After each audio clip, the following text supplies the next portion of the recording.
बिसौली नाम का एक छोटा सा सादा सा गांव था। वहीं रहती थी एक मासूम सी लड़की, सुहानी। घर में तंगी तो बहुत थी, मगर मोहब्बत, आदब और संस्कारों की रोशनी कभी कम नहीं हुई। उसके पिता भोला राम खेतों में मजदूरी करते थे और मां कमला देवी दूसरों के घर काम करके परिवार चलाती थीं। बचपन से ही सुहानी बहुत ज़हीन, बहुत समझदार थी। उसकी आंखों में सपनों का पूरा आसमान बसता था। लेकिन घर वालों का यह ख्याल था कि लड़की को ज्यादा पढ़ाकर क्या हासिल होगा। इसी सोच में जब सुहानी सिर्फ 15 साल की थी, उसका रिश्ता एक दूर के रिश्तेदार के बेटे जगदीश से कर दिया गया। शादी तो हो गई, लेकिन उम्र कम होने की वजह से सुहानी मायके में ही रही। उसे कहा गया कि 18 साल की होते ही तुम्हें ससुराल भेज देंगे। यह सुनकर उसके दिल के सारे सपने जैसे बिखर गए। वह स्कूल जाती, अच्छे नंबर लाती, मगर दिल में एक अजीब सा डर बस जाता कि 18 साल के बाद उसकी दुनिया बदल जाएगी और शायद उसकी पढ़ाई भी वहीं खत्म हो जाएगी। सुहानी दिलो-जान से पढ़ाई से मोहब्बत करती थी। उसका ख्वाब था कि एक दिन वह बड़ी अफसर बने, पुलिस की वर्दी पहने, गाड़ी पर डीएसपी लिखा हो और लोग उसे सलाम करें। समय गुजरता गया। शादी हुई थी, लेकिन जगदीश से कोई गहरा रिश्ता नहीं बन पाया था। फिर भी 17 साल की उम्र में उसने हिम्मत करके पहली बार उससे कहा, क्या मैं आगे पढ़ सकती हूं? पढ़ाई मेरी जान है, मैं कुछ बनना चाहती हूं। जगदीश ने उस वक्त बस यूं ही हामी भर दी, सोचकर कि अब भी मना करेंगे तो लोग बातें बनाएंगे। सुहानी को लगा शायद अब उसकी जिंदगी में कोई नई सुबह आएगी। लेकिन जैसे ही वह 18 साल की हुई, उसे ससुराल भेज दिया गया।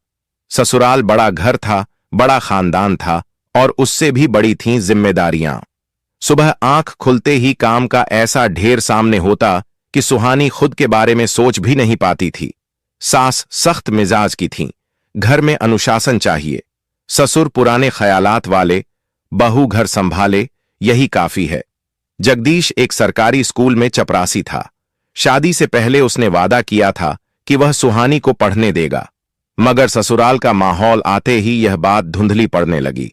कुछ महीने गुजरे, सुहानी ने हिम्मत जुटाई और फिर कहा, मैं पढ़ाई जारी रखना चाहती हूं, क्या मैं आगे पढ़ सकती हूं? जगदीश ने चौंक कर देखा, अब कैसी पढ़ाई, घर का काम देखो, हमारे घर में कोई लड़की इतना नहीं पढ़ती, तुम्हें भी नहीं पढ़ना है? उसकी यह बात सुहानी के दिल पर जैसे भारी चोट बनकर बैठ गई। लेकिन उसने उम्मीद नहीं छोड़ी। वह सोचती रही, शायद एक दिन जगदीश समझ जाएगा। मगर वक्त के साथ जगदीश का स्वभाव और भी कड़क होता गया। छोटी छोटी बातों पर नाराज हो जाना, ऊंची आवाज में बोलना, सब आम हो गया। एक रात बहुत हिम्मत करके सुहानी ने फिर कहा, जगदीश, मैं बस थोड़ी सी पढ़ाई करना चाहती हूं, घर का काम भी करूंगी, पढ़ाई भी, बस इजाजत दे दो। जगदीश ने बात सुनते ही आंखें तरेरीं और तुनक कर बोला, तुम्हें कितनी दफा समझाना पड़ेगा? मैंने कह दिया ना, आगे पढ़ाई की कोई जरूरत नहीं, दोबारा ये बात जुबान पर मत लाना। धीरे धीरे यही गुस्सा रोज का मामला बन गया। छोटी सी बात भी बहस में बदल जाती और बहस झगड़े में। सुहानी की हालत देखकर कभी कभार सास ससुर भी बीच में बोलते, मगर उनकी सोच भी वही पुरानी थी। लड़की का काम तो घर संभालना ही है। अब सुहानी के चेहरे की चमक कम होने लगी थी। पहले जैसा जोश नहीं बचा था, मगर दिल के किसी कोने में उसका सपना अभी भी जिंदा था, टिमटिमाती हुई लौ की तरह। वह चुप रहती, पर अंदर से टूटती जा रही थी। उसे लगता मानो उसकी जिंदगी धीरे धीरे उसकी मुट्ठी से फिसल रही हो। एक दिन बड़ी बहस के बाद जगदीश ने पहली बार उस पर हाथ उठा दिया। सुहानी के दिल में जैसे हजारों शीशे टूट गए। यही वो शख्स था जिसने कभी वादा किया था कि वो उसे आगे बढ़ने देगा, और आज वही उसके रास्ते की सबसे बड़ी दीवार बन गया था। दिन बीतते गए और हालात और बदतर होते गए। जगदीश रोज खेत से लौटकर किसी भी छोटी बात पर चिल्ला उठता। गुस्सा अब उसका स्वभाव बन गया था। सुहानी हर बार चुप रहती, क्योंकि उसे महसूस होने लगा था कि हर झगड़ा उसके सपनों से एक कदम और दूर कर देता है। रातों को उसका दिल चुपचाप रोता। दिन में वह मुस्कुराने की कोशिश करती, मगर अंदर ही अंदर घुटती जा रही थी। कई बार उसने सोचा, अगर मैं इस गांव से बाहर जाकर पढ़ सकूं, तो शायद जिंदगी बदल सकती है। उस रात भी जगदीश का गुस्सा हद से बढ़ गया था। अपमान की आग में तड़पती हुई सुहानी अपने कमरे में अकेले बैठी थी। खिड़की से आती हल्की चांदनी कमरे में फैल रही थी। सब कोई सो चुका था, लेकिन उसकी आंखों से नींद बहुत दूर थी। उस पल एक चीज पहले से ज्यादा मजबूत हो चुकी थी, उसका इरादा। सुहानी ने मन ही मन फैसला कर लिया, अगर मैं यहीं रही तो मेरी जिंदगी इसी तकलीफ में खत्म हो जाएगी। न सपने बचेंगे, न मेरी इज्जत। मुझे यहां से जाना ही होगा। उसने कांपते हाथों से एक छोटा कागज और पेन उठाया। दिल धड़क रहा था, मगर उसने लिखना शुरू किया। जगदीश, जब मैं सिर्फ 15 साल की थी, तब हमारी शादी हुई थी। मैंने कभी तुम्हें अपना दुश्मन नहीं समझा। मुझे उम्मीद थी कि तुम मेरा साथ दोगे, लेकिन तुमने मेरी हिम्मत तोड़ दी। मैं तुम्हें छोड़कर जा रही हूं, क्योंकि मेरे सपने अब भी जिंदा हैं। मैं एक दिन अफसर बनकर वापस आऊंगी। नोट लिखकर उसने उसे तकिए के पास रख दिया। फिर धीरे धीरे कमरे से बाहर निकली। सास, ससुर और जगदीश तीनों गहरी नींद में थे। रात की हवा में डर भी था और आजादी की खुशबू भी। सुहानी ने अपनी कुछ जरूरी चीजें एक छोटे थैले में रखीं और घर के बाहर कदम रख दिया। गांव की गलियां अंधेरे में डूबी थीं। दूर कहीं कुत्तों के भौंकने की आवाज आ रही थी। वह तेज कदमों से चलने लगी। डर था, लेकिन उसके सपने उससे भी बड़े थे। स्टेशन गांव से 5 किलोमीटर दूर था। कोई सवारी नहीं, बस उसके पैर और उसका इरादा। रास्ते में कई बार लगा कि कोई देख न ले, मगर वह रुकी नहीं। उसके दिल में बस एक ही आवाज गूंज रही थी, मुझे अफसर बनना है, मुझे अपनी जिंदगी बदलनी है। करीब 1 घंटे बाद वह स्टेशन पहुंची। पैसे बहुत कम थे, फिर भी उसने दिल्ली का टिकट लिया, क्योंकि उसे पता था बड़े सपनों के लिए बड़ी जगह चाहिए। सुबह होने से पहले ट्रेन आई। धड़कते दिल के साथ वह उसमें चढ़ गई। खिड़की के पास बैठकर उसने बाहर झांका। अंधेरा धीरे धीरे पीछे हट रहा था और सुबह की हल्की सी रोशनी क्षितिज पर उभरने लगी थी। सूरज की पहली किरण जैसे उसके दिल से कह रही हो, तेरी जिंदगी भी अब रोशन होने वाली है। दिल्ली पहुंचने में कई घंटे लग गए। वह इस बड़े शहर में बिल्कुल अकेली थी, मगर हिम्मत उसके कदमों के साथ चल रही थी। पेट में भूख थी, बदन में दर्द था। शहर पहुंचते ही वो रहने की जगह तलाश रही थी। कई मकानों में पूछताछ की, पर किराया इतना ज्यादा था कि उसके पास उम्मीद से ज्यादा कुछ नहीं था। यही उसका नया आसरा था, यही उसकी नई जिंदगी का पहला पन्ना। सुबह 4 घरों में काम, दोपहर में पुरानी किताबों को खोलकर पढ़ाई, शाम को फिर काम और रात को कम नींद, ज्यादा मेहनत। कई बार थकान से शरीर टूटने लगता, लेकिन उसकी आंखों में एक ही सपना चमकता था, अफसर बनना। उसे मालूम था कि यूपीएससी का रास्ता आसान नहीं, मगर आसान रास्ता उसे चाहिए भी नहीं था। धीरे धीरे उसने पढ़ाई पकड़नी शुरू की। कुछ नए दोस्त मिले, कुछ हिम्मत देने वाले लोग मिले। एक दिन उसने कांपते हाथों से यूपीएससी का पहला फॉर्म भरा। दिल्ली की जिंदगी बेहद मुश्किल थी। सुबह 4 बजे उठकर काम शुरू, झाड़ू पोछा, बर्तन, बुजुर्गों की सेवा, सब कुछ वक्त पर। इन कामों से जो 10,000 रुपए आते थे, उसी से खाना और पढ़ाई सब चलता था। शाम तक उसका शरीर थककर चूर हो जाता, लेकिन जैसे ही वह अपने छोटे से कमरे में कदम रखती, उसी वक्त अंदर एक नई ऊर्जा बहने लगती। एक कमरा, एक बल्ब, एक कुर्सी और पुरानी मेज, बस इन्हीं चीजों के सहारे वह देर रात तक पढ़ती रहती। कोचिंग के पैसे नहीं थे तो उसने पुरानी किताबें खरीदी। लाइब्रेरी में बैठकर दिन भर पढ़ाई करती।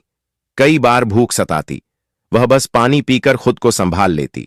कई बार नींद आंखें बंद कर देती, वह चेहरा धोकर फिर बैठ जाती। धीरे धीरे उसे समझ आया, यूपीएससी सिर्फ किताबों की परीक्षा नहीं, यह सब्र, मेहनत और हिम्मत की भी परीक्षा है। पहली बार उसने परीक्षा दी। एग्जाम सेंटर में वह बहुत घबराई हुई थी। हॉल में बैठे लड़के लड़कियां सब पढ़े लिखे, आत्मविश्वास से भरे हुए। एक पल को उसके दिल में आया, क्या मैं इन सबके सामने टिक पाऊंगी? मगर अगले ही पल उसने खुद से कहा, जिसने इतना सफर अकेले तय किया है, वह ये पेपर भी दे सकती है। उसने पूरे दिल से परीक्षा दी, लेकिन जब रिजल्ट आया, वह प्रीलिम्स में रह गई। उसका नाम सूची में नहीं था। उसकी उंगलियां कांपने लगीं, पैर जैसे सुन्न हो गए। कमरे का बल्ब बुझा हुआ था और उसके अंदर भी अंधेरा उतरने लगा था। उस रात वह बहुत रोई। छोटी छोटी सिसकियों में उसका दर्द बहता रहा। उसे लगा जिंदगी फिर से उसके साथ खेल रही है। माता पिता का चेहरा याद आया, ससुराल की बातें याद आईं, जगदीश की मार, अपमान, सब कुछ। एक पल को लगा शायद सब खत्म हो गया है। तभी उसके कमरे का दरवाजा खटखटाया गया। बाहर उसकी पड़ोस की लड़की पूजा खड़ी थी, जो खुद 4 साल से यूपीएसएससी की तैयारी कर रही थी। उसने सुहानी की हालत देखी और धीरे से कहा, सुहानी, हार मत मानो। पहली कोशिश में चयन होना बहुत मुश्किल होता है। तुमने 1 साल में जितना किया है उतना कोई आसान रास्ता चुनने वाला नहीं कर पाता। तुम्हारी मेहनत कहीं खो नहीं रही, बस एक बार और कोशिश करो। पूजा की बात उसके दिल में एक चिंगारी की तरह उतर गई। पूजा ये कहकर चली गई। सुहानी ने आंसू पोंछे और खुद से बोली, मैंने अपनी जिंदगी बदली है, तो भला एक इम्तिहान मेरी जीत कैसे छीन सकता है। अगले ही दिन वह फिर लाइब्रेरी पहुंची, फिर वही पुरानी किताबें, फिर वही मेहनत का सफर, मगर इस बार पहले से ज्यादा जुनून के साथ। सुबह घरों का काम, दोपहर में पढ़ाई, शाम फिर काम और रात भर पढ़ाई। यह दिनचर्या फिर शुरू हो गई। कभी कभी शरीर जवाब देने लगता, कभी दिमाग बोझ से भर जाता, लेकिन कमरे की दीवार पर चिपका वह एक कागज उसे हमेशा संभाल लेता। एक दिन मैं डीएसपी बनूंगी।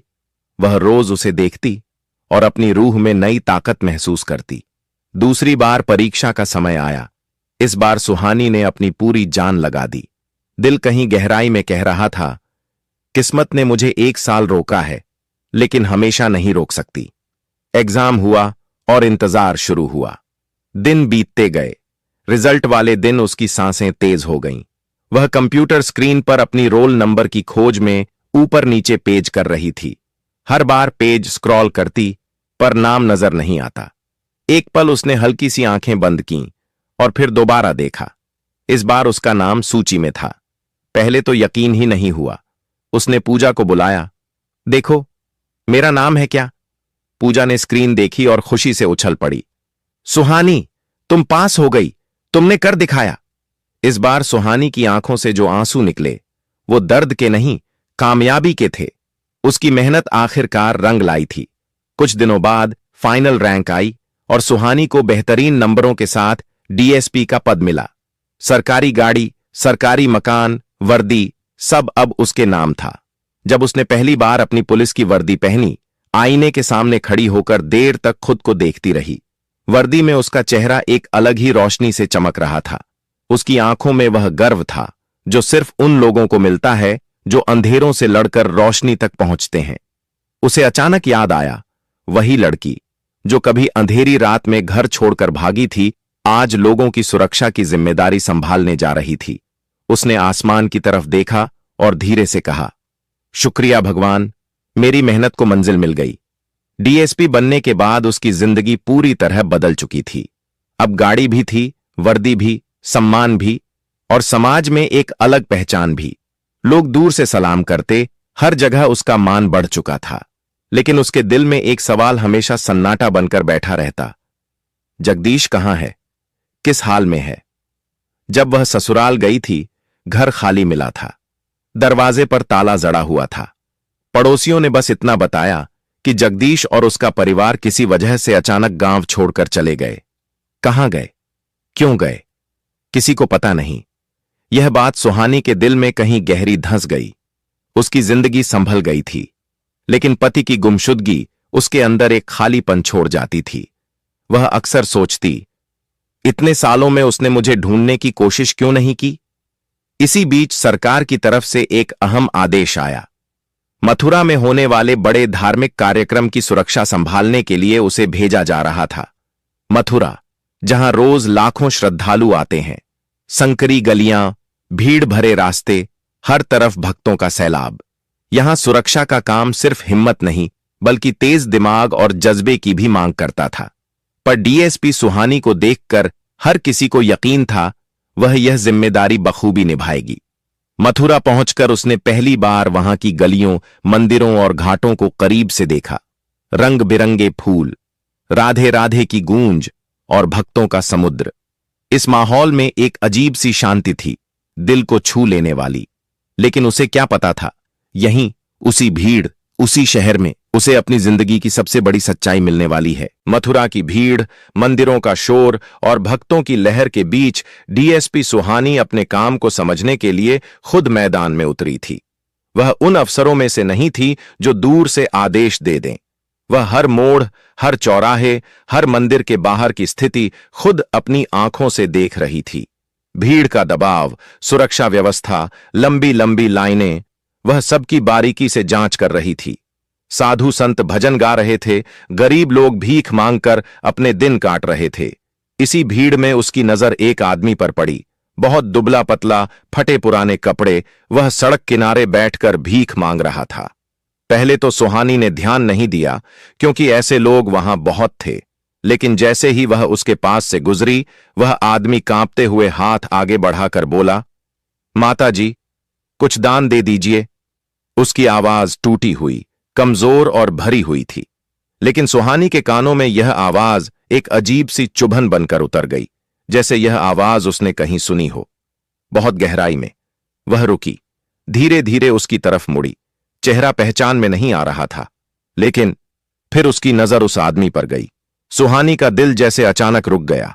उसके कदम ठिठक गए, उसकी सांसों की आवाज तेज हो गई। उसने झुककर आदमी के चेहरे को गौर से देखा। गंदगी, धूल और लंबी दाढ़ी के पीछे वही कमजोर, टूटी हुई आंखें। और उसी पल उसने पहचान लिया, ये कोई और नहीं बल्कि उसका पति जगदीश था। दुनिया जैसे एक पल को थम गई। सुहानी पूरी तरह स्तब्ध खड़ी रह गई। यह वही आदमी था जिसने कभी उसे सपने पूरे करने से रोका था, जिसके गुस्से ने उसकी आत्मा को तोड़ दिया था, जिसके अपमान ने उसे घर छोड़ने पर मजबूर कर दिया था। और आज वही आदमी मथुरा की सड़कों पर भीख मांग रहा था। जगदीश की नजर भी डीएसपी की वर्दी वाली सुहानी पर पड़ी। पहले वह समझ ही नहीं पाया, फिर अचानक उसकी आंखें चौड़ी हो गईं। वह कांपते हुए बोला, सुहानी, ये सच है? उसकी आवाज टूट रही थी। आंखों में शर्म, डर, पछतावा, सब कुछ एक साथ घुला हुआ था। सुहानी अंदर से बिखर गई, लेकिन उसने खुद को संभाल लिया। उसकी टीम को लगा कि यह कोई पागल आदमी है। वे उसे हटाने लगे। सुहानी ने तुरंत कहा, रुको, इन्हें मत छुओ, ये मेरे पति हैं। पुलिसकर्मी दंग रह गए। इतनी बड़ी अफसर के पति को इस हालत में देखकर वे कुछ बोल ही नहीं पाए। सुहानी उसके पास गई और धीमी आवाज में पूछा, ये क्या हाल बना लिया है तुमने? जगदीश की आंखों से आंसू बहने लगे। वह जमीन की तरफ देखते हुए बोला, मेरी गलतियों ने, मेरे गुस्से ने, मेरे अहंकार ने सब कुछ खत्म कर दिया। मैं तुम्हें ढूंढता रहा, पर कभी तुम्हें पा नहीं सका। मैंने सब खो दिया। सुहानी, सब। सुहानी चुप रही। उसके मन में तूफान मचल रहा था। वह आदमी जो कभी उसका दर्द था, आज उसके सामने टूटा हुआ इंसान बनकर बैठा था। उसके कपड़े मैले थे, शरीर कमजोर था, चेहरा पछतावे से भरा हुआ। उसके सामने जगदीश नहीं, एक टूटी हुई रूह बैठी थी। कुछ देर की खामोशी में पुराने घाव भी उभरे, पुराने दर्द भी, लेकिन साथ ही इंसानियत की एक नरम चिंगारी भी जाग उठी। उसने सोचा था, अगर कभी यह आदमी उसके सामने आया तो शायद वह सिर्फ गुस्सा करेगी, लेकिन आज जब उसने उसे इस हालत में देखा तो उसके दिल में गुस्से से ज्यादा दया उमड़ आई।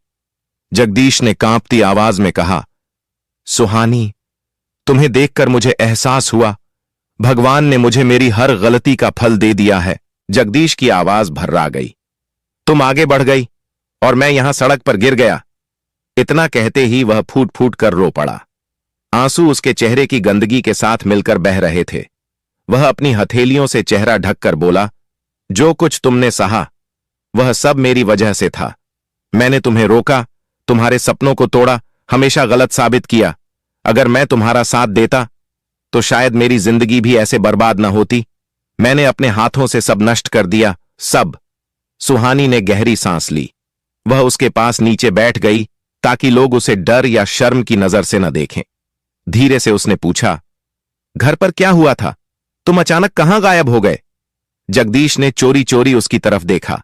उसकी आंखें फट चुकी थीं, आवाज थरथरा रही थी। तुम्हारे जाने के कुछ महीनों बाद एक बड़ा हादसा हो गया। मेरे मां बाप दोनों मर गए। मैं बिल्कुल अकेला पड़ गया। वह बोलते बोलते रुक गया, गला जैसे जाम हो गया था। कुछ पल बाद उसने खुद को संभाला। मैं अंदर से टूट चुका था। गुस्सा मेरे स्वभाव का हिस्सा बन गया था। मैं गलत लोगों में पड़ गया, नशे की लत लग गई, घर बिक गया, जमीन चली गई, आखिरी कमाई भी शराब में डुबा दी। आखिर में मेरे पास न घर था, न पैसा, न कोई अपना, बस अकेलापन और बर्बादी थी। सुहानी की आंखें भर आईं। उसने कभी सोचा भी नहीं था कि वह आदमी जिसने कभी उसे दबाया था आज खुद ऐसी जिंदगी जी रहा होगा। दुनिया में बहुत लोग गलतियां करते हैं, लेकिन बहुत कम लोग अपनी गलती स्वीकार करते हैं। सुहानी ने नरम आवाज में कहा, जगदीश, हां, तुमने गलतियां की, लेकिन इंसान गलतियां करता है। अगर तुम सच में बदलना चाहते हो तो जिंदगी तुम्हें एक और मौका जरूर देगी। जगदीश ने कांपती आवाज में पूछा, क्या तुम मुझे इस हालत से निकालने में मदद करोगी? मुझे पता है मैं तुम्हारे लायक नहीं हूं, लेकिन मैं फिर से जीना चाहता हूं। तुम्हें देखकर हिम्मत मिल रही है। सुहानी ने उसके कंधे पर हाथ रखा। मैं तुम्हें अपने घर वापस नहीं बुला रही, ना ही मैं सब कुछ तुरंत भूल सकती हूं, लेकिन मैं तुम्हें उठने में जरूर मदद करूंगी। बदलने का फैसला तुम्हें लेना है, रास्ता मैं दिखाऊंगी। जगदीश फिर रो पड़ा, हाथ जोड़कर बोला, मैं बदल जाऊंगा सुहानी, बस एक बार सहारा दे दो, मैं खुद को साबित कर दूंगा। उस पल मथुरा की हवा जैसे थम गई। दूर मंदिरों में मंगला आरती की घंटियां बज रही थीं। माहौल में एक अजीब सी पवित्रता थी, मानो भगवान खुद इस पल को देख रहे हों। सुहानी ने तुरंत अपनी टीम को आदेश दिए, इन्हें साफ सफाई कराओ, खाना खिलाओ और डॉक्टर को दिखाओ। कुछ ही घंटों में उसका चेहरा धुल गया। लंबी दाढ़ी काट दी गई, बाल ठीक कर दिए गए, कपड़े बदल दिए गए। वह पहले जैसा तो नहीं लगा, लेकिन अब कम से कम एक इंसान की तरह दिखने लगा। सुहानी उसे पास के हॉस्पिटल ले गई, जहां लोग नशे की गिरफ्त से बाहर निकलकर अपनी जिंदगी दोबारा शुरू करते थे। डॉक्टर ने कहा, मैडम, हम इनका पूरा इलाज करेंगे, समय लगेगा, लेकिन यहां इन्हें अच्छा माहौल मिलेगा। जगदीश डरते हुए बोला, तुम मुझे छोड़कर चली तो नहीं जाओगी? सुहानी हल्का सा मुस्कुराई, नहीं, मैं तुम्हें छोड़कर नहीं जाऊंगी, लेकिन मैं तुम्हें उस जिंदगी में भी वापस नहीं ले जाऊंगी जहां से मैं भागकर आई थी। तुम्हें पहले खुद को सुधारना होगा। जब तुम अपनी जिंदगी संभाल लोगे, तब हम दुनिया को बताएंगे कि गलती करने वाला इंसान भी अगर सच्चे दिल से पछता ले तो जिंदगी उसे दूसरा मौका देती है। जगदीश पूरी तरह ठीक हो गया। लत छुड़ गई, शरीर संभल गया, चेहरा फिर से इंसानियत की रोशनी से भर गया। और यहीं यह कहानी खत्म होती है। लेकिन सुहानी की ताकत, जगदीश का पछतावा और जिंदगी का दिया हुआ दूसरा मौका लोगों के दिलों में हमेशा जिंदा रहेगा।